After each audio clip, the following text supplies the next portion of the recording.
Alright guys, what's up? Brian here representing your Overlay Network, bringing you guys a Megalith profile, aka Megalith. Shout out to Tasium, I think it was who gave me the idea for that name. He came up with it first, so yeah, so Megalith.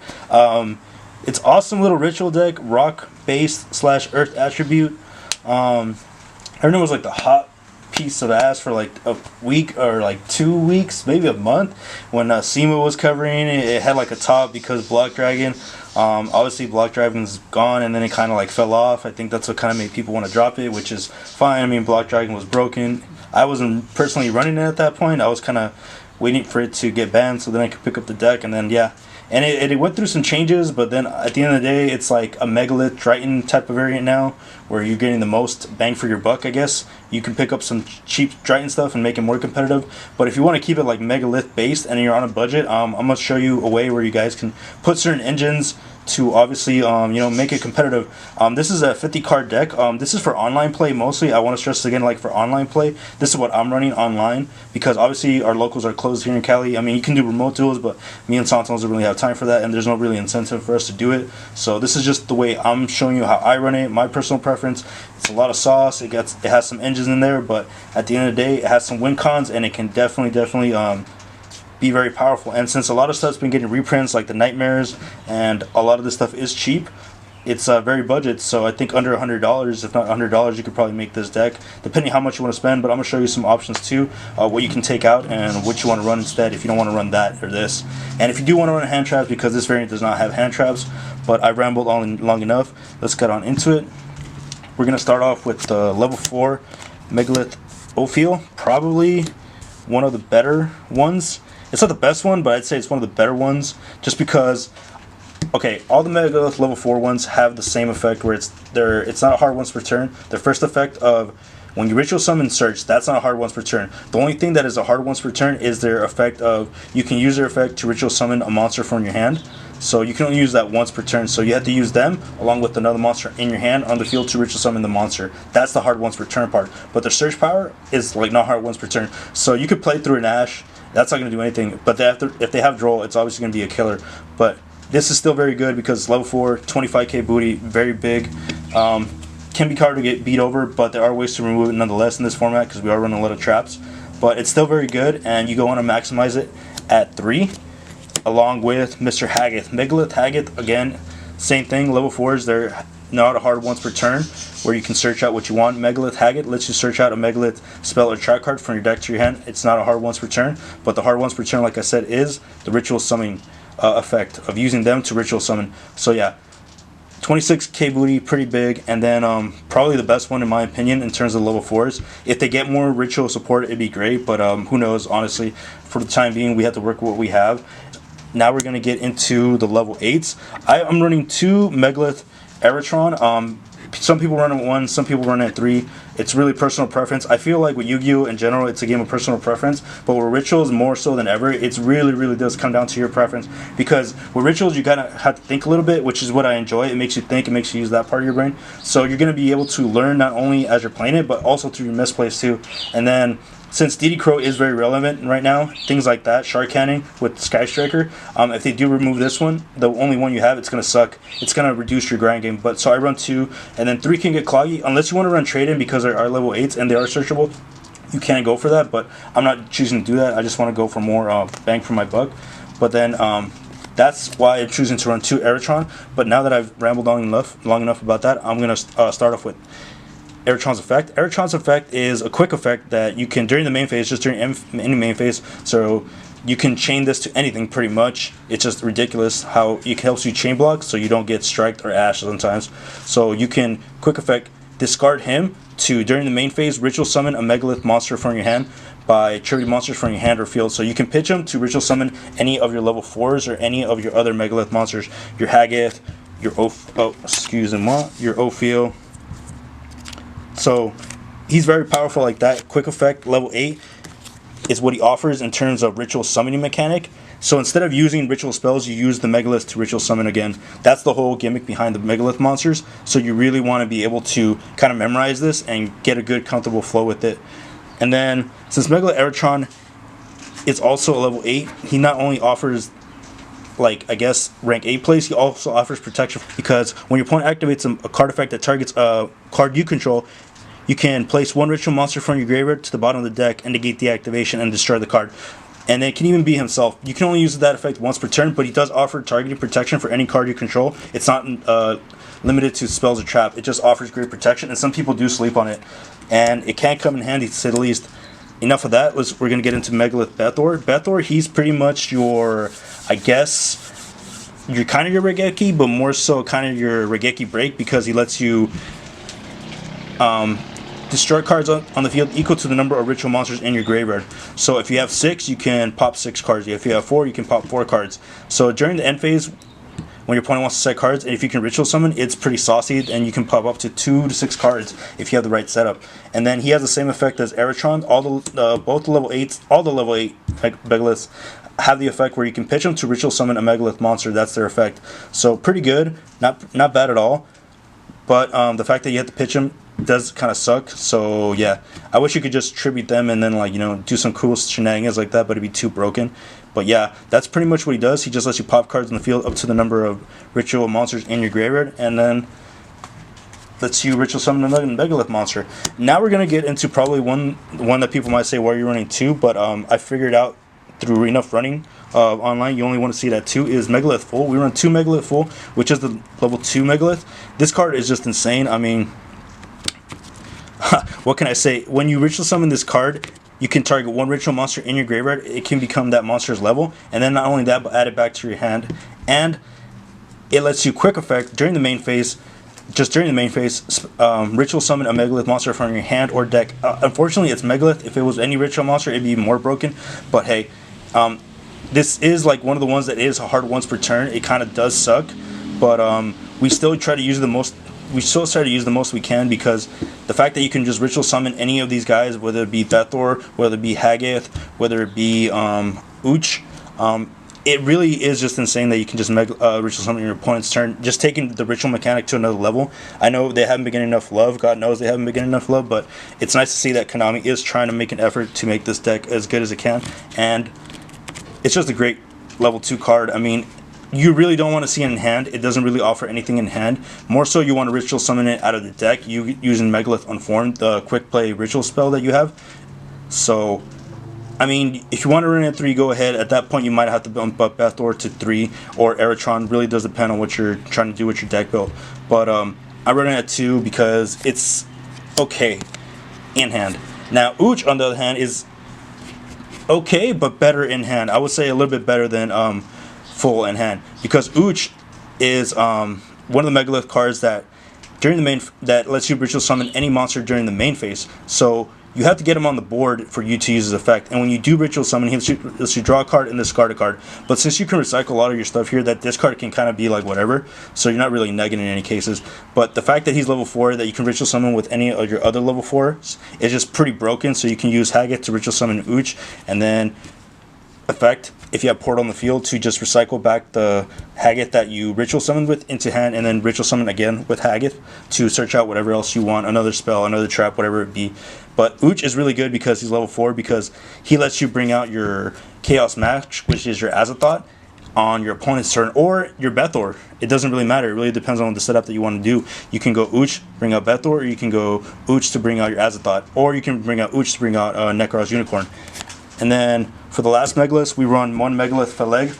Megalith Phaleg is pretty much your beater. Level 8, like I said, has the same effect where you can pitch him to ritual summon a Megalith monster from your hand, using monster from your hand. Ritual summon a Megalith monster from your hand by using monsters from your hand or field.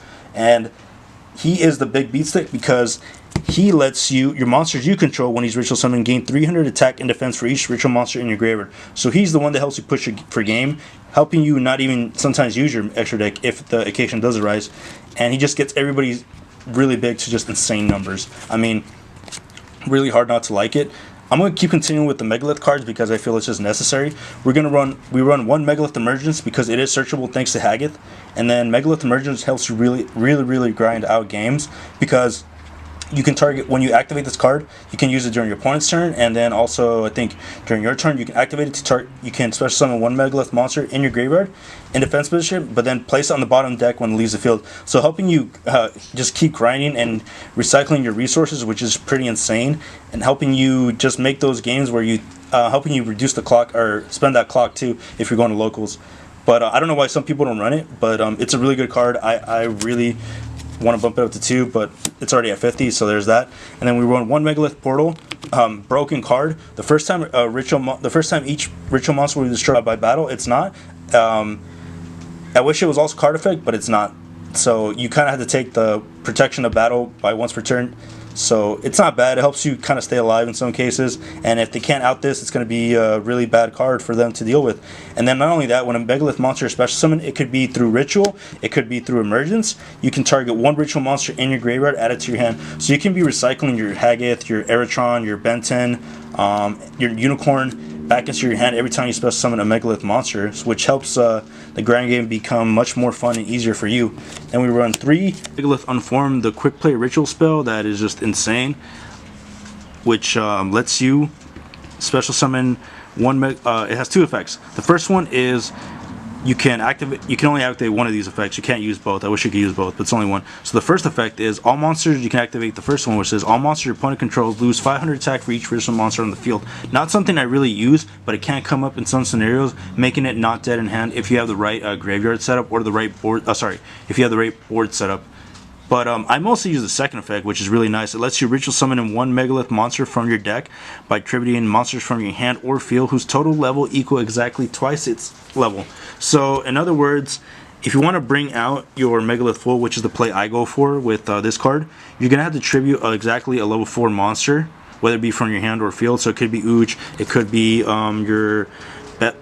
your Haggith, it could be your Ophiel. That's the play you primarily want to go for, or you might want to bring out Bethor, but you're gonna have to use like 2 to 4 monsters, or sometimes 5, depending on the levels, because that's the equal level 16. It says Bethor is 8 and Eritron's 8. You're gonna have to be twice its original level, so you have to go for level 16.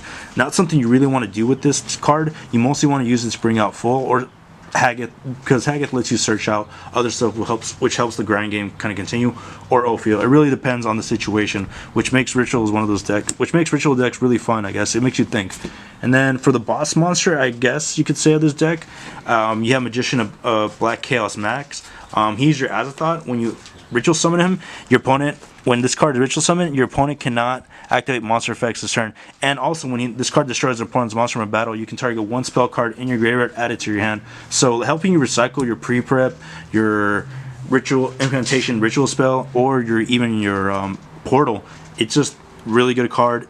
Level 8, 2,800, nothing to laugh at. So really good card, but kind of a game winner in some cases if you're able to set it up.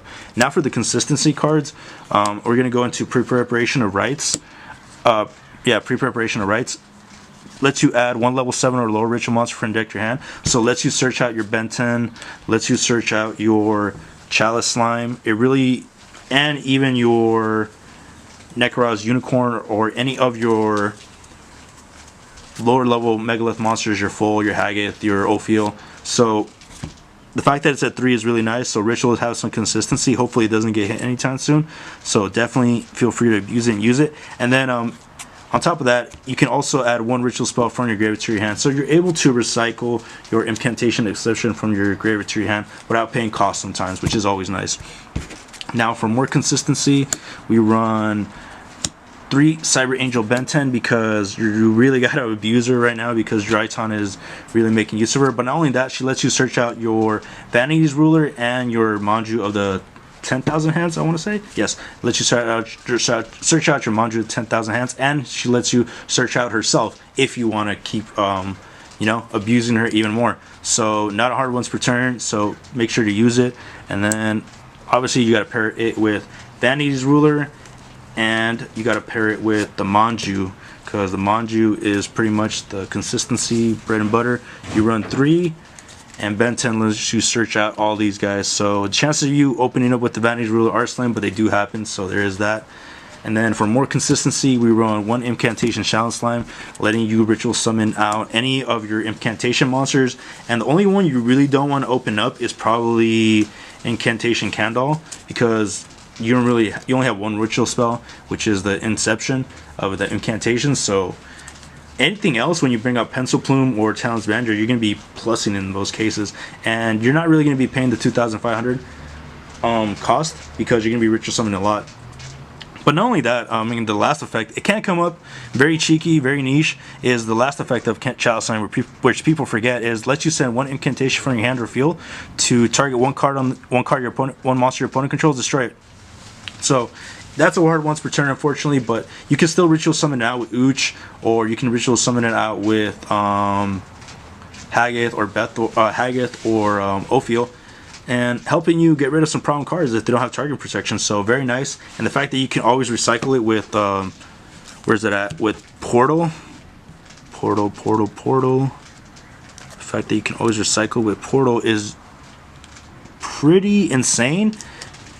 And then the fact that you can recycle Benten also with Portal is pretty insane. It's just, there's a lot of things that this deck offers that makes it very, very fun to learn and fun to run in some cases. Win or lose, it doesn't really matter. You're having fun with it, which is what I like about it. And then since people fell off on the bandwagon, I kind of just wanted to show you the ways you can make it, obviously. And then for the Incantation line, and continue with that, we're going to run 3 Pencil Plume. Obviously, you reveal this card and 1 ritual monster to special summon him, and 1 incantation from your deck. So it could be Talismandra or Candle, whatever the situation requires. And then if you special summon from deck, you can target 1 ritual monster in your graveyard, add it to your hand. So like I said, recycling all your ritual cards, pretty insane. You can recycle Benten, Unicorn, etc. Chaos Max if you want to use it again, if it does get beat over. So, I mean, the fact that this deck can do that is pretty crazy. And the incantations are just really good generic engines that you guys should pick up too. Very cheap still. And then we run 2 Talismandra. You don't really want to see it at 3. You most likely more want to see Pencil Plume at 3 because he lets you recycle more. That's why I chose to run 3 of him over 3 Talismandra. Well, because Talismandra is the same thing. You reveal a ritual monster in your hand to special summon 1 incantation. You usually want to target Pencil Plume to let you not only plus with him to add a ritual monster from deck, but also plussing with Pencil Plume to let you add an incantation from the graveyard. So you're adding 2 resources to your hand in some cases. And then we're going to run, for the last incantation, we run 2 Candle. We have to run 2 because if you draw the 1, it's going to suck. It makes it dead. You got to reveal a ritual spell to activate Candle's effect to special summon him, and then 1 incantation from your deck. But you mostly want to special summon him to search out your Inception, because Inception lets you go kind of full combo in some cases. And not only that, it's recyclable too, because all you have to do is pitch 1 incantation from your hand or field to get it back to your hand. And then Incantation and Inception also just lets you ritual summon any ritual monster, but you have to use incantations, which is the only thing that sucks. So good card, very good. It's at 1, recyclable, like a lot of things in this deck. So yeah. And then for the, I guess, last generic win condition deck, I don't know, I wouldn't say win condition, just for the last little utility card of the deck, I would say is Necroz's Unicorn. Unicorn is good because it just came off the ban list recently, like I think like 2 ban lists ago or 3, whatever it is now. But Unicorn is good, level 4, searchable through a lot of ways, but searchable through pre-prep is pretty broken in my opinion. And then the fact that you can bring him out is nice. I mean, why wouldn't you run it? He lets you negate all the effects of face-up monster in the field that were special summoned from the extra deck. So lets you negate Dragoons out there, lets you negate a lot of stuff, which is pretty nice. So 23 also is nothing to laugh at too. 2300 attack is pretty good, and yeah, very nice. Now for the support, the engines that you want to run, you're gonna run 3 Deskbot 003 because with this, you're going to go with the Cryston Halqi into the Rorodon, letting you go full combo, making you plus super hard. And then it just free hand trap negates too. Just you bait out those negates. It's pretty free. And then we run 2 Deskbot 001 because you want to maximize the combo to the fullest extent. You're going to go full. If you're going to go all the way, if you're going to commit, you might as well go all the way. This lets you really plus super hard because it lets you bring out 2 of your arc lights instead of just 1. So very nice. And then we run 2 Mecha Phantom Beast Coltwing because, like, again, you don't want to draw this one of because it makes the whole combo dead. It's the only really brick of the deck, so hence you run 2. So you don't, if you do open it up, and I mean, I'm sorry, dude, that sucks. But I mean, chance of you open that up in a 50 card deck are slim because this helps you just push even further. This is like the new O-Lion substitute, and the fact that we can use it is pretty good. And then yeah, that's it for the main deck, guys. I'm gonna go over some options. Some options too of cards that you can take out if you don't want to run it the way I'm running it at the moment.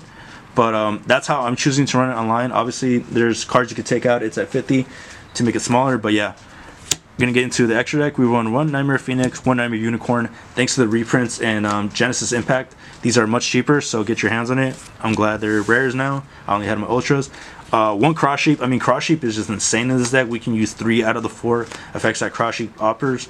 The Ritual one, where you can draw 2 cards. If you Ritual summon, you can draw 2 cards, discard 2 cards, helping you unclog your hand. And like I said, the discards don't really matter because you can just recycle them anyways in some cases. And then Fusion, we don't fusion summon, so we can't really use that one. But if we synchro summon all monsters we control, gain 700 attack, helping you push your game or beat over certain things. And then we can also exceed summon. It can decrease the attack. We can also decrease the attack of our opponent's monster if need be. Great generic link 2 just needs 2 monsters with different names, and something you can easily do in this deck. Then lastly, for the link monsters, we run 1 Boral Sword because I am trying to keep a budget in mind. He's gotten a reprint, so he's a lot cheaper than what he used to be, and then helps you beat over Dragoons, and still a very powerful, good card to this day. And then his other effect, where you can just change a monster from attack position to defense position, can come in clutch sometimes, especially when you're running monsters that are mostly in defense too, which helps you play around Rightly Storm, because that's how Megaliths like to do, just be in defense position for the most part. Then for the Xyz monsters, we run 1 Gallant Granite. Just requires 2 level 4 monsters, which is easy to do. But not only that, he lets you add any rock monster from your deck to your hand. So helping you bait out hand traps before even committing to your normal summon in some cases. Helping bait out that Ash before you even commit to a normal summon. Helping you go full combo with your desktop sometimes is very nice. And the fact that he lets you do that is good. But the fact that he lets you search out the whole deck is insane. So hard not to have him in here. So we do have him in here at 1. So good card, great card, and he got a reprint too, so he's a lot cheaper. Then 1 Redoer, because Redoer is just a great generic rank 4, and then with trap decks and top decking trap cards being more prevalent now more than ever, the fact that he lets you rip off the top card of your opponent's deck and let him attach it as material to himself is insane, letting you use his effects. If it's a monster, if it's all just monsters, which is kind of sucky, but not really, he can banish himself until the end phase, so helping you dodge some of those targeting effects and helping you keep board present, because he just comes back the next turn, letting you rip that top card of your opponent's deck again and attach it to himself as material again. And if you do happen to attach a trap card that time, you can use the effect where you can detach that material, that trap card, to place 1 face-up card your opponent controls on top of their deck. So non-targeting compulse right there, which is just insane. And then if you do happen to attach a spell, he lets you draw a card. So not bad, and I just like him because it's Redoer, man. He's really good rank 4. You can choose not to run him if you want, but I like to run him. And 1 Abyss because we want to shut down those graveyards, and sometimes it can mean game. 1 Tornado for back row hate. 1 Daigusto Emerald because he just lets you do so many follow-up plays. It's pretty insane. He's rock, lets you recycle anything you need, and if they do happen to Ash that Cryston Halqi Firebrax when you go in Deskbot combo, you can just recycle it back in later on in the game to helping you go combo once again. But he's mostly there 1 time, so yeah, kind of sucks. But if he does survive, man, he lets you help. He helps you grind so much, so much. Then we run 1 Herald of Arclight. I mean, not 1, 2 Herald of Arclights. I mean, really easy to bring out when you go desktop, and just lets you plus so hard. I mean, and it's a little floodgate too, so there's that too, and it's a negate, so little omni negate, so great utility. And then obviously 1 Boral Lord Savage because, you know, we run the Cryston package, and then since we're running the Cryston package, we run 1 Autorodon and then 1 Halqi Firebrax. So yeah, helping us plus really hard, and you want to have that combo go all the way off. So it's just good. And then for one of the interesting little tech cards you could run is Old Entity Chachanga. Shout out to Team Kings Games for highlighting this card. When this card is synchro summoned, you can return all rank 4 monsters on the field to the extra deck. So it can come up. I mean, get rid of a Dweller, get rid of a Tornado. I mean, hey, you know, can come up, but doesn't really come up too hard. But we mostly use it for its last effect, where if this card, if this card is used as Xyz material for an Xyz summon, you can draw a card. So helping you just you know, dig further into your deck and hopefully drawing that clutch top deck that you need, you know. And then that's pretty much the reason it's here. Generic level 4, helping you just extend even further and helping you maximize the targets of your Mecha Phantom Beast tokens. And then that's it for the main deck and the extra deck, guys. I do want to, before I wrap this up, I do want to highlight some things. If you don't want to run, where is it at? If you don't want to run the Deskbot package along with, you know, the Coltwing and all that stuff, you can easily take these out right here take all this out right here, don't even bother with it, and you can just go ahead and throw in 3 Gale Dogras, but obviously the price of the deck is going to change because these are a little bit expensive. There's only one printing for this card. You can throw 3 Gale Dogras, still helping you use your Herald of Arclights, still making your Herald of Arclights still live in the extra deck. And the only reason I'm not running is because paying that 3,000 is kind of steep, and then at locals I don't think people want to pay that because time is kind of a thing too. So if you want to run it, it's really good, you know. Still good card. I mean, not a hard once per turn, the fact that you can do that.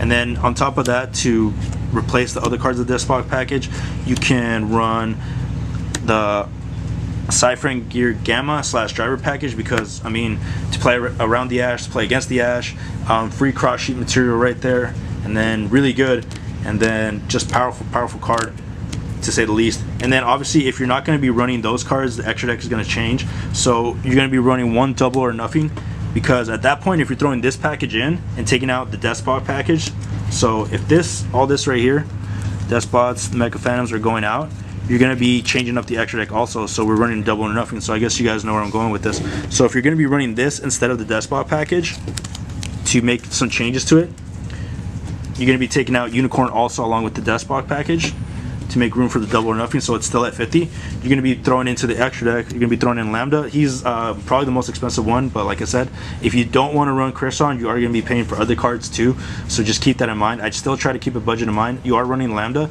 so it doesn't make your Gammas dead in hand, and the fact that you can get 2 monsters on the field pretty easily is just good. So you run the Lambda, so you can still make your Gammas live, and then obviously you run the Utopia double package because it's a good budget option to access code, and since the fact you can get out level 4s really easily, it's a no-brainer, honestly, it really is. And then that's gonna do it for Megalith, guys. I mean, there's a lot of ways to make it, but the fact that this deck is not getting enough love still is like insane to me. It can still offer a lot of win cons. It can still, you know, pop your opponent's back row, nuke its field.